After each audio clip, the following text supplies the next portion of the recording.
Hi, Coach Ken and Coach Regan here. We just went to a flexibility workshop last weekend and we learned a lot of important points. What are some of the main points that you learned?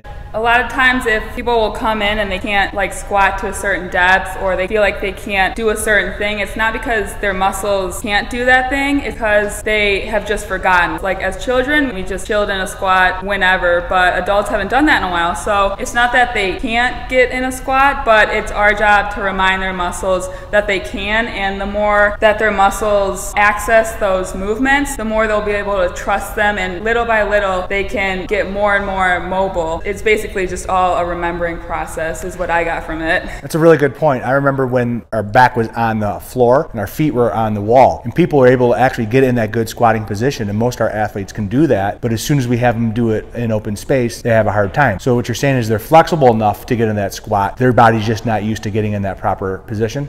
Yeah, that was a good point. I like that too. One of the points I really liked was people think that they have to be ultra flexible or have this great mobility, and really what we're looking for is just to be mobile enough to get into that good position. Anything beyond being mobile is actually a hindrance and is putting you in a position where it can increase injury. So really we want to get mobile enough just to do functional movement. And I know you have a really good point with over flexibility. Yeah, just because I can get my shoulders in a certain position doesn't necessarily mean that's good for my squats and stuff. What I also took from it was they said to not static stretch, which is basically just standing still, and if you go to touch your toes, that's a static stretch. That's not good to do before a workout, and neither is foam rolling, because the purpose of those is to relax your muscles. And if your muscles are like a rubber band, if they're cold, then they'll snap, and the point, we should warm those muscles up so they're a lot easier to move before the workout. Makes sense to me. What is your takeaway on actually being ready to start the movement? Dynamic stretching, which is stretching while you're moving, and also they said a lot of joint rotations will be good to get warmed up before a workout. So Ken, why do we do joint rotations? That's actually a really good question. Using joint rotations to bring synovial fluid into the joint to warm up the body temperature and to get the muscles around the joint warm. And they say that we should do those every single day before you come in and work out. Those rotations should be done starting small and getting larger as you go.